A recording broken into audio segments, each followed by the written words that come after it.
Você que trouxe a Bíblia, abra no livro de Mateus, capítulo 16, e vamos ler a partir do versículo 13. Mateus capítulo 16, a partir do versículo 13. Por que razão há pessoas que já estão na igreja há muito tempo, às vezes a pessoa já conhece o Evangelho há anos, frequenta a igreja, conhece a Bíblia, já leu livros a respeito do Senhor Jesus, a respeito da fé. A pessoa tem informações, quando o assunto é Jesus, a pessoa tem informações, está na igreja, às vezes até anos. Mas por que razão, mesmo com esse tempo de igreja, com anos de igreja, mesmo com todo o conhecimento, por que o mal prevalece contra a pessoa? Você olha para a vida daquela pessoa que tem um título de cristã, ou de evangélica, ou de crente, seja lá o que for, mas você olha para a vida daquela pessoa e você não vê Deus, pelo contrário, você vê que o mal permanece ali, o mal prevalece contra ela. Ela tem uma vida, ela professa uma fé, mas ela continua vivendo uma vida derrotada, uma vida nos limites da dor, da miséria e do sofrimento. Por quê, hein? Por quê? Isso não acontece? Acontece ou não acontece? Talvez você conheça, ou talvez você seja essa pessoa, ou conheça alguém assim, que vive falando Jesus para cá, Jesus para lá, Jesus para acolá, e a vida da pessoa, desculpa a palavra, está uma droga. Jesus disse: eu vim para que tenham vida e vida com abundância. Mas você olha para a vida dela, você não vê vida abundante de maneira nenhuma. Todos os sentidos da vida da pessoa estão derrotados. Por quê, hein? Pense comigo. Onde está o problema? Qual é o problema? Por que isso acontece com alguns? Você vai entender prestando atenção nessa passagem. Diz assim o texto: indo Jesus para os lados de Cesareia de Filipe, perguntou a seus discípulos: quem diz o povo ser o Filho do Homem? E eles responderam: uns dizem João Batista, outros Elias, e outros Jeremias ou algum dos profetas. Quer dizer, Jesus perguntou para os discípulos dele o que o povo, o que as pessoas costumavam falar dele, Jesus, quem ele era para as pessoas. E os discípulos falaram: olha, Senhor, tem uns que dizem que tu és João Batista, tem outros que dizem que tu és a reencarnação de Elias, há quem diga que tu és o profeta Jeremias, outros dizem que tu és outro profeta. Ou seja, as pessoas viam Jesus de várias formas, cada uma tinha o seu conceito na época em relação a ele. Aí Jesus vai e diz assim: mas vós, quem dizeis que eu sou? Quer dizer, Jesus disse: e vocês? Eu quero saber vocês, para vocês eu sou o quê? Quem eu sou para vocês? Respondendo Simão Pedro disse: tu és o Cristo, o Filho do Deus vivo. Então Jesus lhe afirmou: bem-aventurado és, Simão Barjonas, porque não foi carne e sangue que te revelaram, mas meu Pai que está nos céus. Eu vou repetir isso aqui porque isso é muito profundo. Bem-aventurado és, quer dizer, bem-aventurado significa mais do que feliz, porque não foi carne e sangue que te revelaram, mas meu Pai que está nos céus.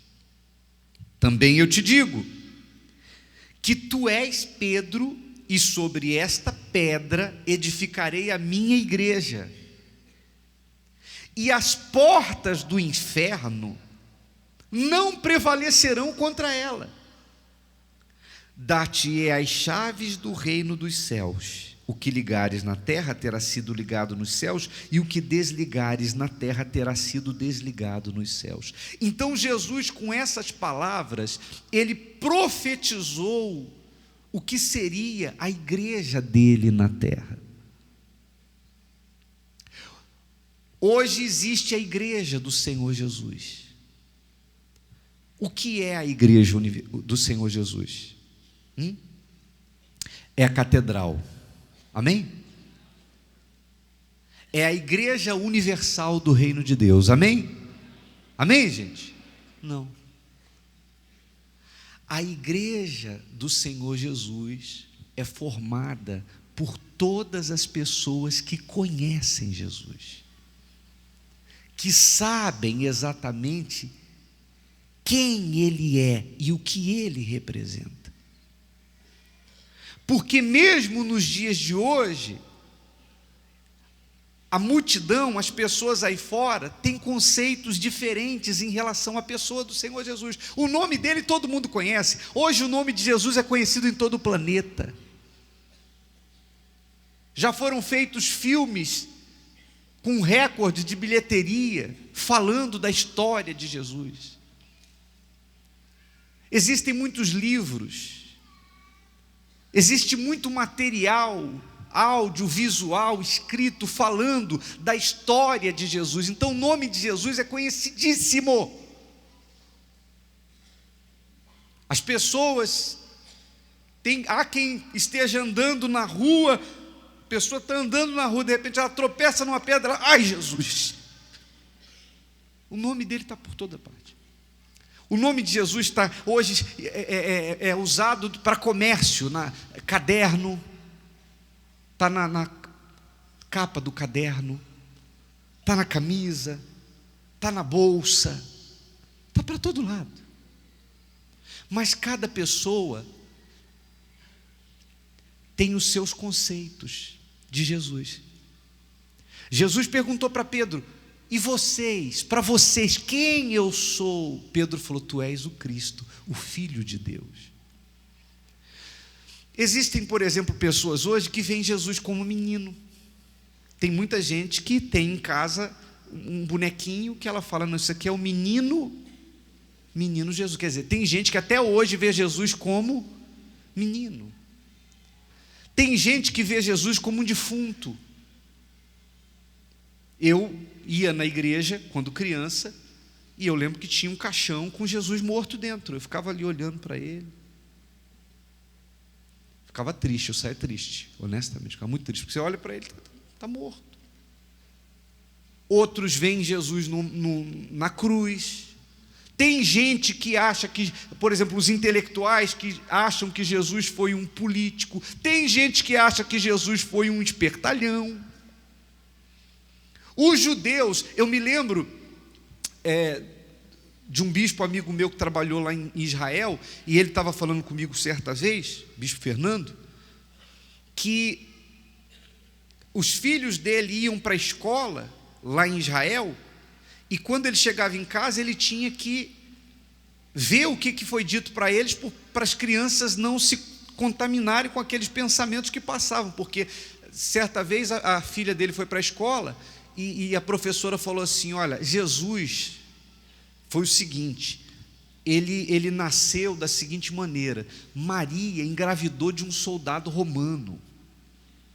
Então, para poder esconder o pecado dela, ela inventou uma história que foi o Espírito Santo, mas ele era filho de um soldado romano. Quer dizer, José foi traído. Então lá em Israel eles têm os seus conceitos a respeito de Jesus. O nome de Jesus é uma coisa, conhecer a Bíblia é uma coisa, conhecer o nome dele é uma coisa. Agora, saber quem ele é de verdade, só quem tem uma experiência pessoal com Deus e recebe dele a revelação.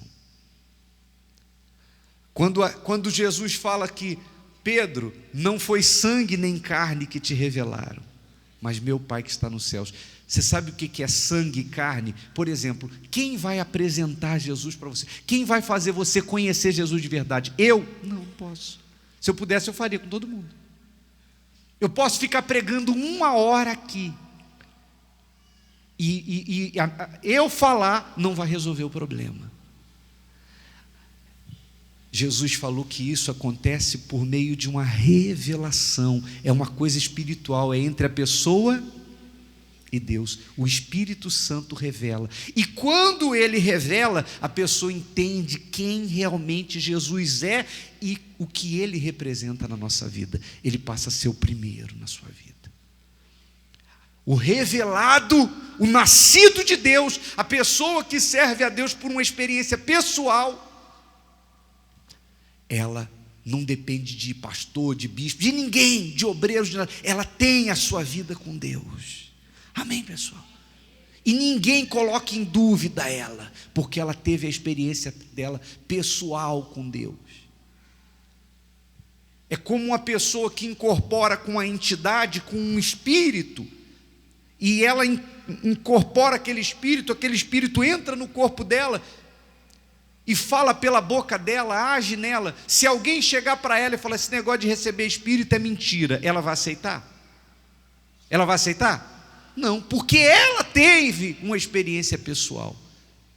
Então a mesma coisa quando a pessoa é revelada pelo Espírito Santo, quando ela recebe o Espírito de Deus, então ela sabe quem é Jesus, não por causa da Bíblia simplesmente, ou por causa dos livros ou do filme que ela assistiu, mas porque ela recebeu a revelação do céu. Ela é nascida de Deus. A partir daí acontece o que Jesus disse aqui: as portas do inferno não prevalecem contra a igreja. É impossível uma pessoa nascer de Deus, ser revelada, ter vida com Jesus, saber quem Ele é, conhecê-lo pessoalmente, e o diabo prevalecer contra ela. Ela pode passar por lutas, ela pode atravessar desertos, ela pode passar por dificuldades, mas ela prevalece, porque as portas do inferno não podem prevalecer contra aquele que conhece a Jesus de fato e de verdade. Não são as palavras da nossa boca simplesmente que confirmam que Jesus está conosco ou que nós o conhecemos, mas a vida que temos, porque onde há Jesus, há vida abundante, e o nascido de Deus prevalece contra o inferno. Não tem sentido eu dizer, eu conheço Jesus, mas as portas do inferno estão prevalecendo contra mim. Não tem sentido isso. Alguma coisa está errada, e o erro nunca está em Deus, porque Ele é perfeito. Quem está me entendendo, pessoal? Aí alguém pode perguntar, bispo, o que eu preciso para ter uma experiência pessoal com Jesus e conhecê-lo e ter essa autoridade contra o inferno? Você precisa ser humilde para reconhecer que precisa conhecê-lo, e você precisa desejar isso mais do que tudo na sua vida. Se você está aqui e na sua listinha de tudo que você precisa de Deus tem alguma coisa que você deseje mais do que conhecê-lo, então Ele não vai se revelar para você. Se você deseja mais a transformação de um filho, a cura de uma enfermidade, a solução de um problema econômico, ou tem algum outro pedido que ainda seja prioridade para você, acima desse desejo de conhecê-lo, Ele não se revela para você. Jesus se revela para os sedentos. Não importa o seu passado, quem você foi e o que você fez, se você tem sede de conhecê-lo, Ele se revela para você se você se entregar para Ele. Quem está me entendendo, faz assim. Quer mais um exemplo? Posso dar mais um exemplo? Uma senhora, uma vez, eu estava em São Paulo, ela viu o nosso programa pela TV, e viajou de uma cidade distante, e veio falar comigo. Aí ela falou assim, ô bispo, vocês falam muito que a gente tem que ter uma experiência pessoal com Deus, ter um encontro com Deus. Como é que é isso? Eu falei assim, é simples, senhora. Como é que a senhora me conhecia até hoje? Ela falou, pela televisão. Eu falei, e agora? Falou, não, agora eu conheço o senhor pessoalmente. Eu falei, então é isso que tem que acontecer com Deus. Mas eu com Deus? Eu encontrar Deus? Como que eu vou encontrar Deus? Assim, pessoalmente? Claro, Ele não é uma pessoa física como eu. Ele é o Espírito Santo. Por exemplo, eu estou aqui com vocês, Jesus disse, onde houverem 2 ou mais no meu nome, eu vou estar entre eles. Então o Espírito Santo está aqui, você tem dúvida? Ele está aqui. Ele pode se revelar para você aí agora, se você o atrair. Dependendo da sua oferta, da sua entrega. Se você se entregar, Ele vem sobre você agora. E você vai ter uma experiência pessoal com Ele. Amém, pessoal? Fiquem todos de pé, por favor. Só aqueles que têm uma experiência pessoal com Ele prevalecem contra o inferno. Tirando isso, pessoal, é só religiosidade. Coloque as mãos sobre o coração aí onde você está. Sabe, meu Pai, às vezes, na hora de ensinar, a gente até exagera no muito falar, por causa do desejo que a gente tem de fazer as pessoas te conhecerem e entenderem qual é a devida importância do Senhor na vida de cada um. A gente quer fazer as pessoas entenderem qual é o lugar que elas têm que oferecer a Ti na vida, no coração delas. Mas eu entendo, meu Pai, que por mais que eu fale ou outro fale, por mais que venhamos apresentar testemunhos, ainda que as pessoas leiam muitos livros e até a própria Bíblia de capa a capa, quem revela o Senhor Jesus como Ele verdadeiramente é o Senhor Espírito Santo. Por isso, meu Pai, meu Senhor Espírito Santo, é que desde o momento em que a gente subiu esse altar,